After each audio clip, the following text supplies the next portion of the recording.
Kamu serius, 4 istri sekaligus, men? Darman menunduk, wajahnya merah padam. Satu tangan memegang tasbih, tangan lainnya meremas-remas sarung di pangkuannya.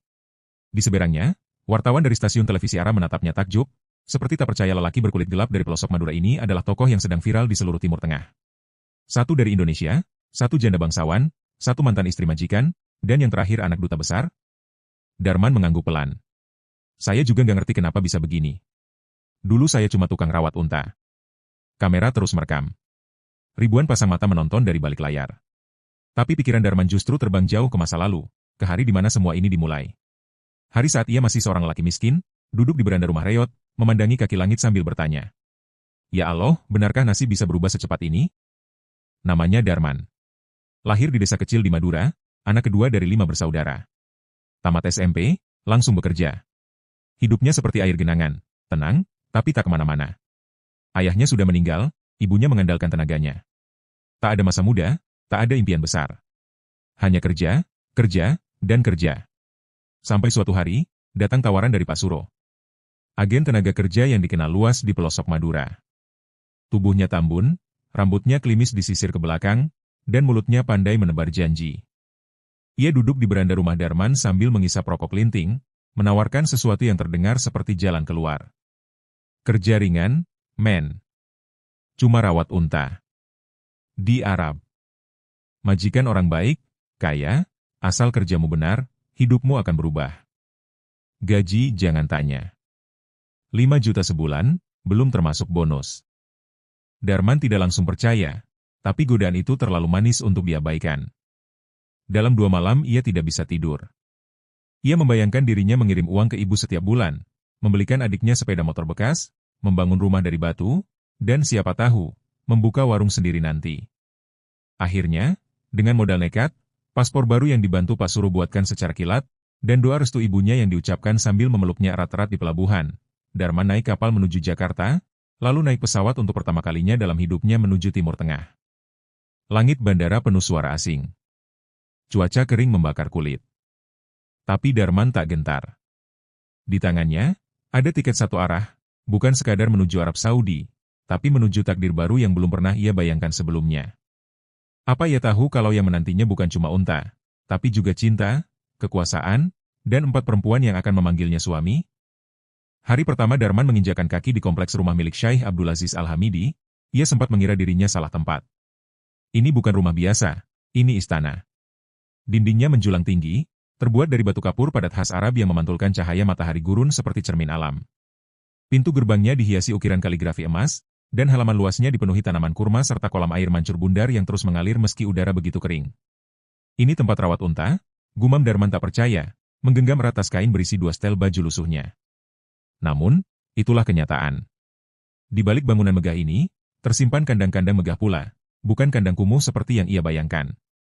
Unta-unta di sana lebih bersih dari sebagian besar sapi yang pernah ia gembalakan di Madura. Ada yang bulunya coklat keemasan, ada pula yang putih bersih seperti salju. Dan yang paling mengejutkan, setiap unta punya nama. Bukan hanya itu, mereka punya jadwal makan, vitamin khusus, bahkan latihan lari 2 kali seminggu. Sang majikan, Syekh Abdul Aziz, adalah pria tua berwibawa, berjanggut putih rapi, dan sorot mata tajam namun tenang. Ia dikenal sebagai pengusaha minyak dan peternak unta balapan paling dihormati di Riyadh. Di usia senjanya, ia tidak lagi mencari kekayaan, tapi menjaga reputasi dan warisan keluarga. Unta-unta itu adalah hartanya yang paling berharga setelah anak-anaknya, dan mungkin, istrinya yang banyak itu. Tugas Darman sederhana tapi berat, merawat 12 ekor unta balapan pribadi milik sang Syekh. Ia harus membersihkan kandang setiap pagi, menyiapkan makanan sesuai takaran, memandikan mereka setiap Jumat pagi, dan mengelap mata mereka dengan air mawar. Semua ada prosedurnya. Ada buku panduan setebal kamus. Dan semuanya, dalam bahasa Arab. Awal minggu pertama, Darman nyaris menyerah. Udara Riyadh bukan main panasnya. Kadang mencapai 48 derajat. Belum lagi bahasa yang membuatnya seperti orang bisu. Satu kali, ia salah memberi vitamin 2 kali lipat ke unta bernama Al-Mutakim, menyebabkan hewan itu mencret seharian. Ia dimarahi oleh pelatih kepala unta, tapi tetap diam, lebih karena tidak paham makiannya daripada karena takut. Tapi satu hal yang menyelamatkan Darman adalah kesabarannya. Ia tidak mudah panik. Ia mendengarkan baik-baik. Ia belajar dengan mata dan tangan, bukan dengan mulut. Dalam 2 minggu, Ia sudah hafal semua nama unta dan kebiasaan mereka. Ia tahu mana yang suka makan cepat, mana yang suka dielus dulu, dan mana yang mudah stres kalau disentuh terlalu keras. Para pelayan lain mulai memperhatikan. Ada yang iri, ada yang kagum. Tapi yang paling terkesan adalah Syaikh Abdulaziz sendiri. Suatu sore, saat matahari mulai turun dan udara gurun agak melunak, sang Syaikh datang tanpa pengawal ke kandang. Ia melihat dari kejauhan, Darman sedang menggosok leher unta putihnya, Al-Hilm, sambil bersenandung lagu Jawa lirih yang tidak dimengerti siapapun, termasuk dirinya sendiri. Setelah beberapa menit memperhatikan, ia berkata pelan, dalam bahasa Arab yang sederhana. Aneh, sejak kamu rawat, unta-unta ini makin sehat.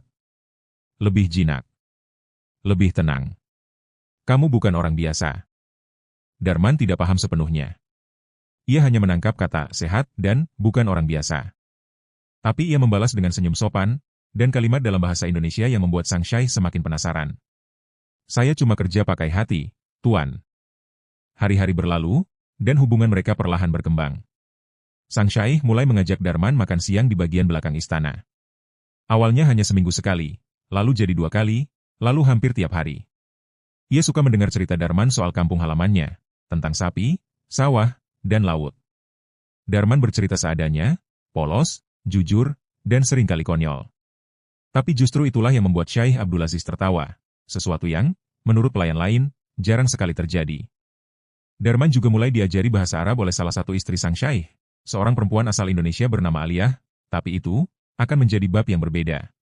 Untuk sekarang, Darman hanya tahu satu hal, dari semua pekerjaan yang pernah ia jalani, dari semua peluh yang pernah ia teteskan, merawat unta di Arab adalah yang paling melelahkan sekaligus paling mengubah hidup. Dan dari gurun pasir inilah, langkah pertamanya menuju takhta yang tak pernah ia bayangkan, dimulai. Tuan rumah jatuh hati. Selama hidupnya, Darman tak pernah menyangka dirinya akan berbicara santai dengan seorang perempuan yang bukan ibunya, apalagi istri orang.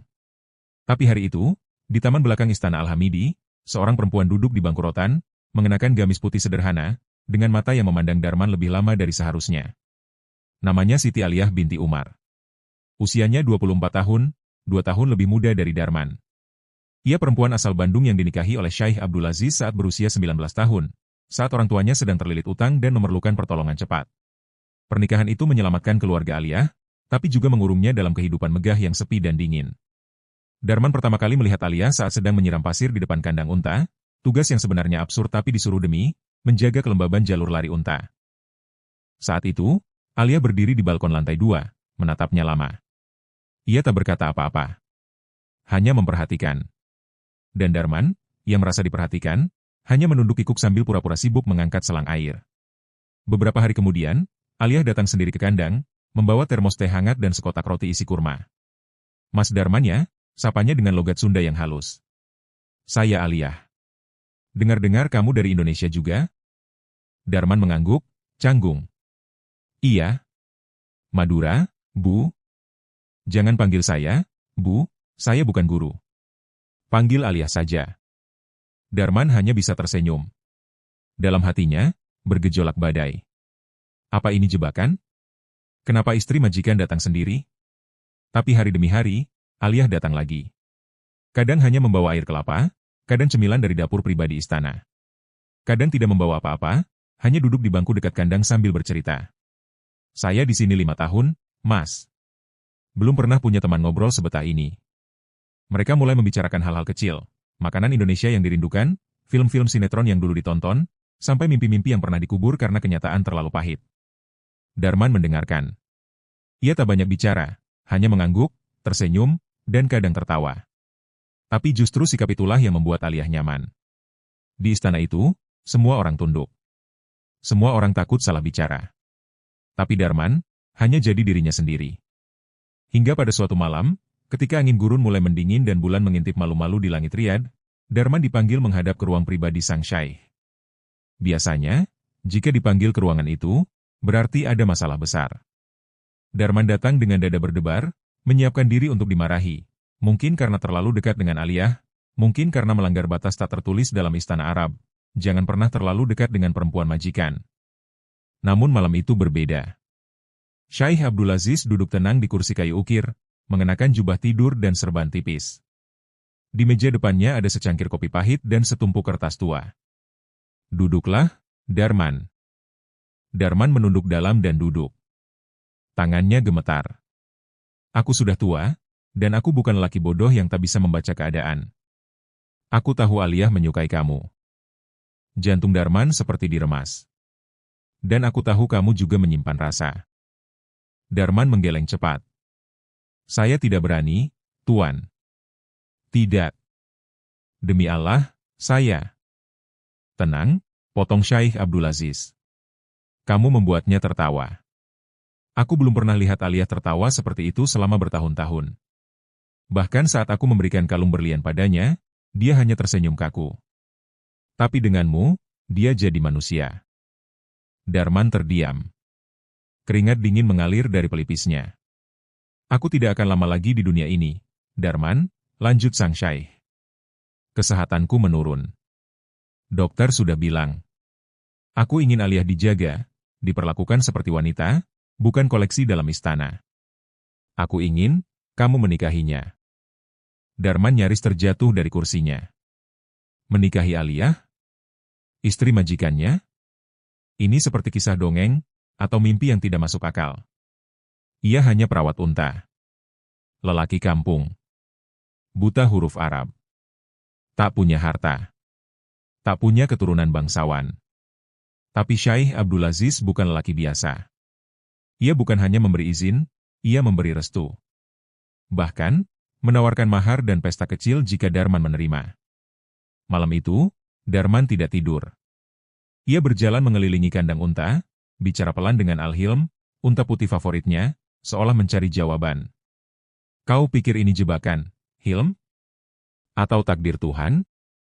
Dan saat matahari terbit dari balik gurun pasir, membawa cahaya emas yang menyilaukan, Darman tahu, hidupnya tak akan pernah sama lagi.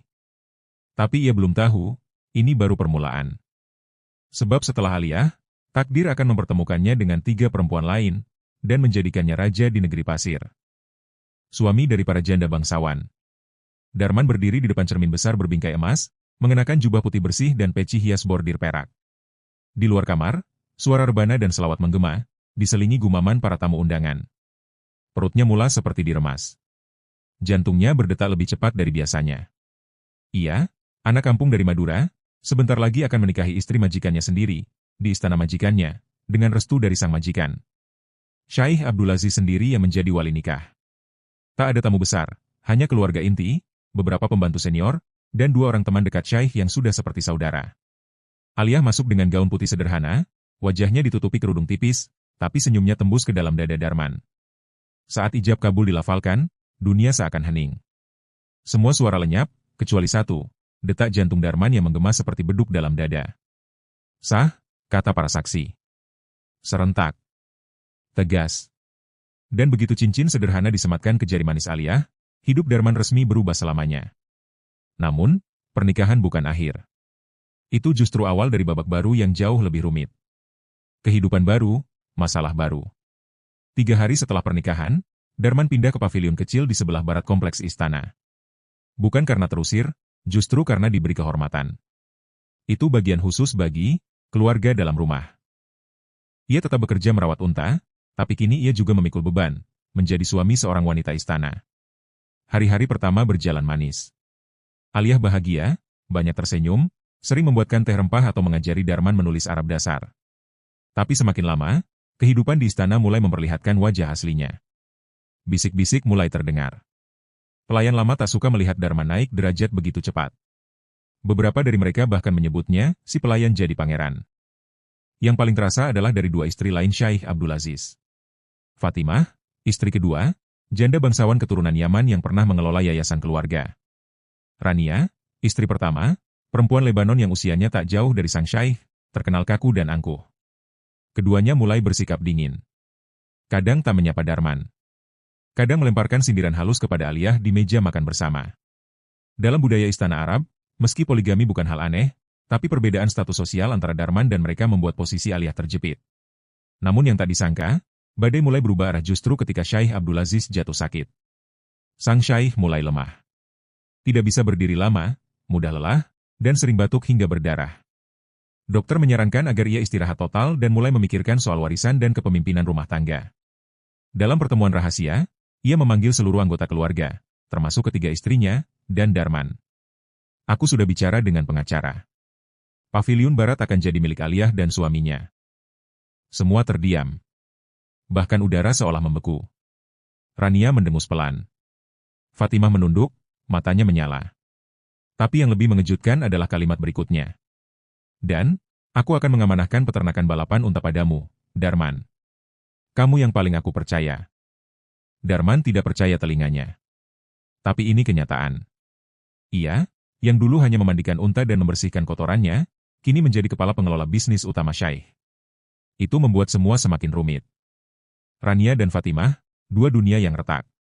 Beberapa minggu kemudian, saat Darman sedang mengecek dokumen vaksin unta, ia dipanggil secara pribadi oleh Fatimah. Wanita itu terkenal berkelas.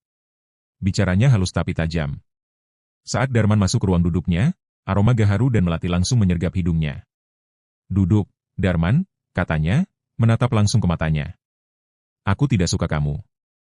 Tapi aku juga bukan orang bodoh. Darman menelan ludah. Saya tidak berniat mengambil apa-apa, Bu. Jangan panggil aku, Bu. Panggil Fatimah. Dia tersenyum tipis, lalu mengeluarkan sesuatu dari balik baju, surat wasiat duplikat dari Syekh, menunjukkan sebagian harta warisan kini atas nama Aliyah dan Darman. Tapi yang mengejutkan, Fatimah justru berkata, aku tak suka dirampas. Tapi aku bisa mencintai. Aku janda. Aku tahu waktu Syekh tak lama lagi. Dan, aku ingin tetap tinggal di rumah ini. Darman membeku. Nikahi aku, kata Fatimah pelan. Bukan karena cinta. Tapi karena aliansi. Itu bukan lamaran biasa. Itu adalah tawaran politik istana. Jika Darman menikahi Fatimah, ia akan mendapat dukungan dari keluarga Yaman. Kedudukannya akan semakin kuat. Tapi juga, hatinya menjadi gelisah. Bagaimana dengan Aliyah? Malam itu, ia tidak tidur. Lagi. Dan saat akhirnya ia setuju, dunia kembali berguncang. Kabar pernikahan Darman dan Fatimah menyebar ke seluruh pelayan dan pejabat istana. Sebagian terkejut. Sebagian mencibir. Tapi tak sedikit pula yang mulai menyebutnya dengan sebutan baru, Sayyid Darman. Satu istri menjadi dua. Namun belum genap 3 bulan setelah itu, badai lain datang dari arah tak terduga. Rania, istri pertama, yang dulu diam dan kaku, kini justru memanggil Darman diam-diam. Dan di sana, takdir kembali berbelok. Istri ketiga, ibu tiri atau musuh dalam selimut? Suatu malam, ketika cahaya bulan hanya setipis garis putih di langit Riyadh, Darman dipanggil ke bagian paling tua dari kompleks istana, sayap timur, tempat tinggal Rania binti Khalid Al-Lubnaniyah, istri pertama Syekh Abdul Aziz. Darman berjalan melewati koridor panjang yang diterangi lentera kuning pucat. Pelayan tua membukakan pintu, membungkuk dalam, dan berkata dengan lirih, Nyai Rania sedang menunggu di taman dalam. Taman dalam istana itu nyaris tak pernah digunakan. Air mancurnya kering, bunga-bunga mawar gurun dibiarkan tumbuh liar. Tapi malam itu, ada cahaya lentera kecil tergantung di atas meja marmer. Di baliknya, duduk seorang wanita yang tampak seperti patung, dingin, tegar, dan tak tertembus. Rania. Wanita itu mengenakan abaya hitam bersulam benang emas, wajahnya dipulas tipis, tapi matanya menyala seperti bara tersembunyi. Darman menunduk dalam. Kau sudah menikahi 2 dari kami, katanya tanpa basa-basi. Aku tahu giliran akan sampai ke sini. Darman tercekat. Saya tidak pernah punya niat seperti itu, Nyai. Saya hanya berusaha bertahan hidup, potong Rania tajam. Atau kau ingin jadi raja di rumah yang bukan milikmu?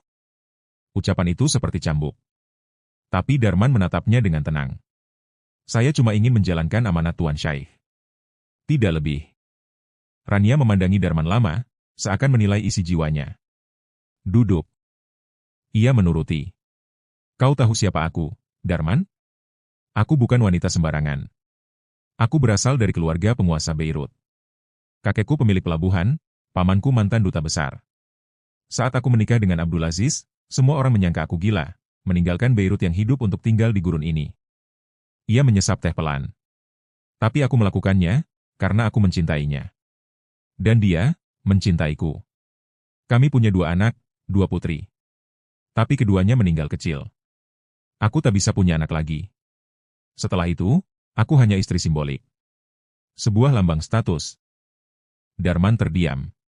Suasana berubah sunyi, hanya suara serangga malam dan desir angin gurun. Lalu datang kau. Lelaki kampung. Membalikan poros rumah ini. Aliyah tersenyum lagi. Fatimah bersatu denganmu. Dan Abdulaziz, lelaki yang dulu tunduk padaku, menyerahkan warisannya padamu. Ia mendekat, menatap langsung wajah Darman. Aku bisa benci kamu, Darman. Tapi aku tidak bodoh. Kamu akan jadi kepala keluarga ini. Semua pelayan tahu. Semua keluarga tahu. Bahkan dunia luar mulai mencium kabar. Maka, aku tidak datang padamu untuk marah. Tapi untuk menawarkan sesuatu. Darman menahan napas. Aku ingin kamu menikahiku. Resmi. Syari. Bukan karena cinta. Tapi karena, aku tidak ingin jadi hantu di rumah yang aku bangun sendiri. Kalimat itu sederhana, tapi menyimpan badai. Darman gemetar. Ini istri pertama, istri yang paling dihormati, perempuan yang dahulu menjadi ratu di istana ini, kini menawarkan diri untuk dinikahi lelaki pelayan yang dulu bahkan tak punya cukup uang untuk membeli sepatu baru. Pernikahan ketiga, simbol atau ujian?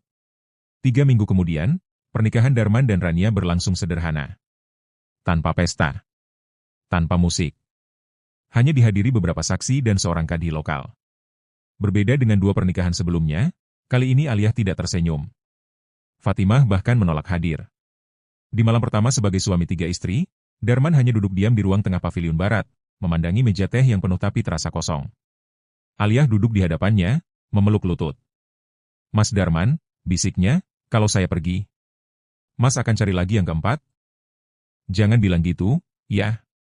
Saya gak pernah minta semua ini. Saya. Aliyah menatapnya, air mata menggantung.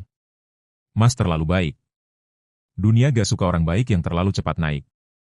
Kata-kata itu menghantui Darman hingga larut malam. Tanda-tanda kejatuhan Syaikh. Syaikh Abdulaziz makin lemah. Ia tak lagi turun ke masjid. Kadang pingsan saat wudhu.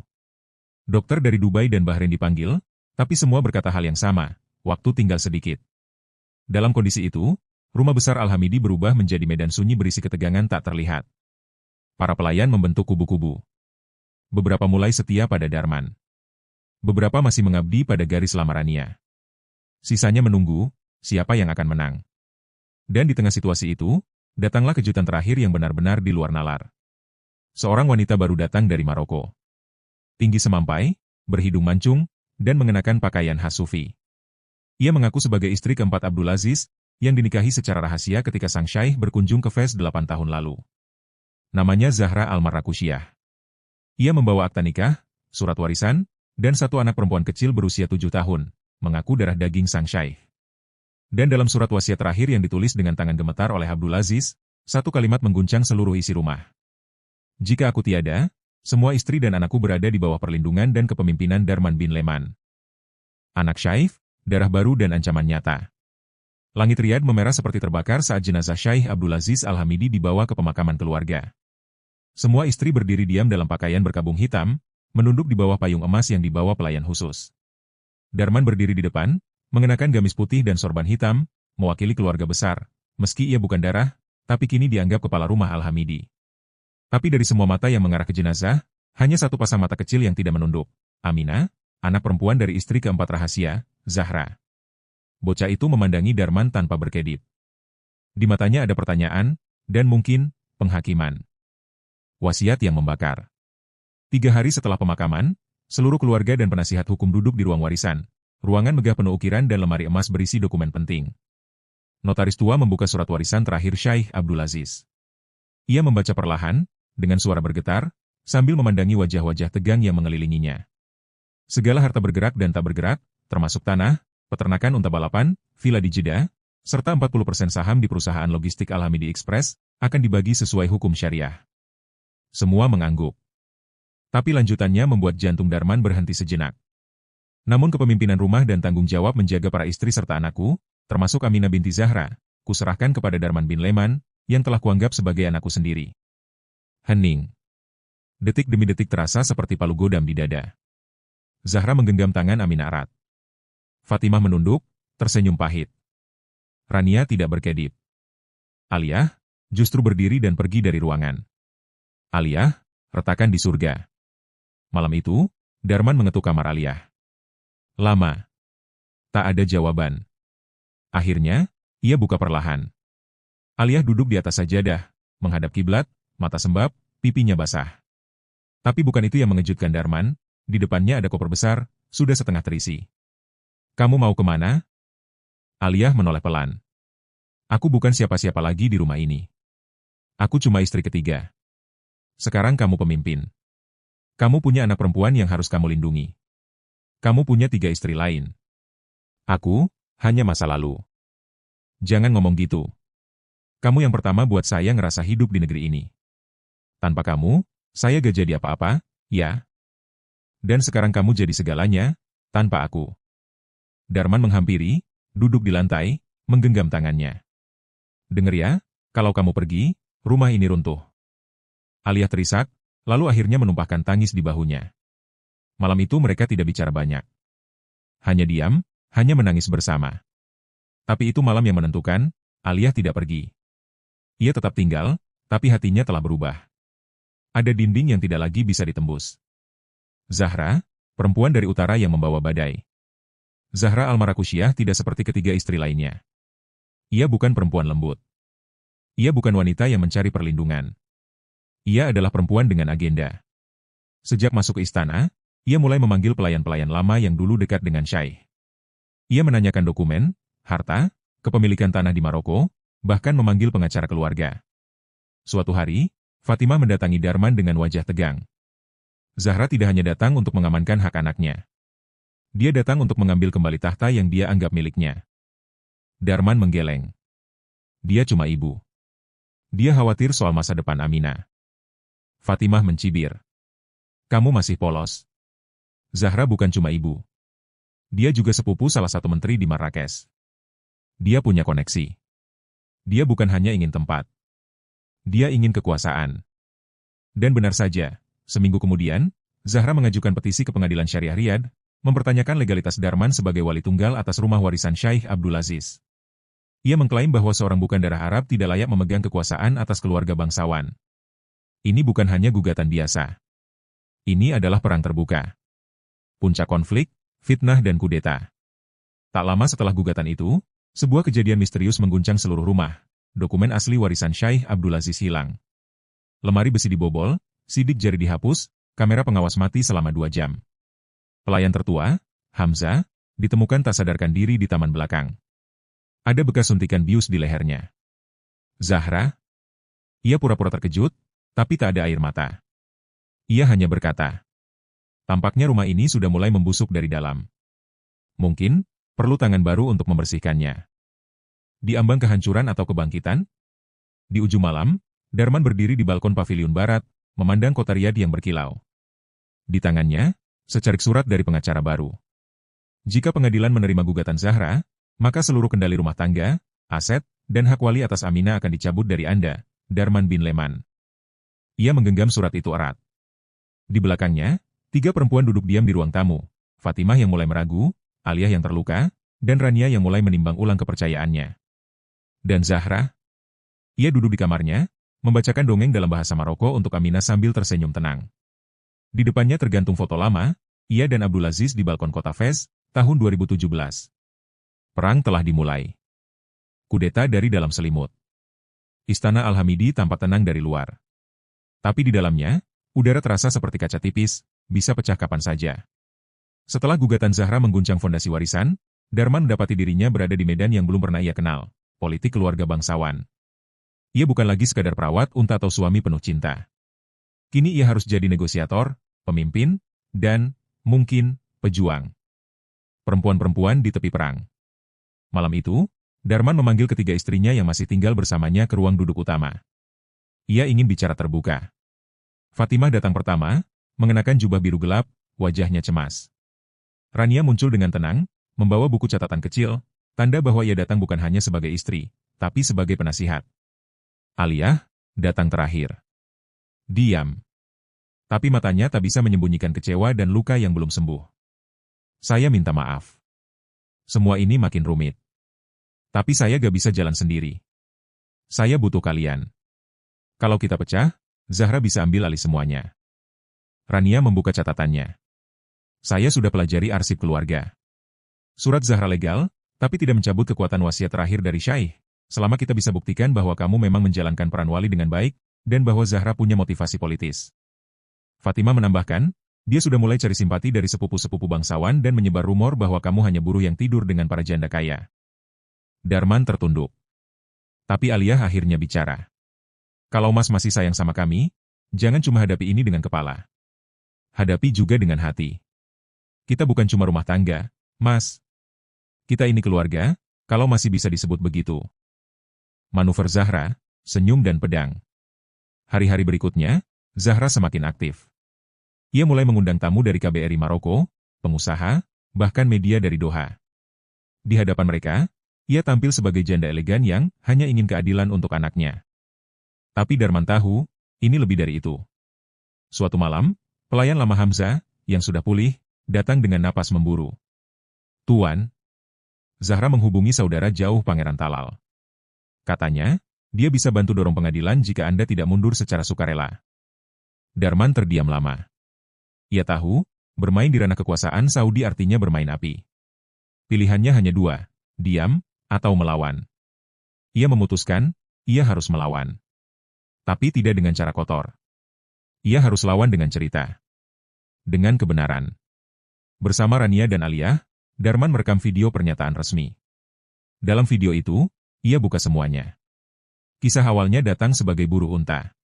Bagaimana ia merawat keluarga Syaikh Abdulaziz dengan penuh hormat. Bagaimana ia tidak pernah meminta pernikahan, tapi menerimanya sebagai amanat. Dan bahwa ia tidak pernah berniat mengambil harta, melainkan menjaga warisan yang dipercayakan padanya. Video itu diposting ke kanal resmi keluarga Al-Hamidi, dan dalam waktu 24 jam, viral.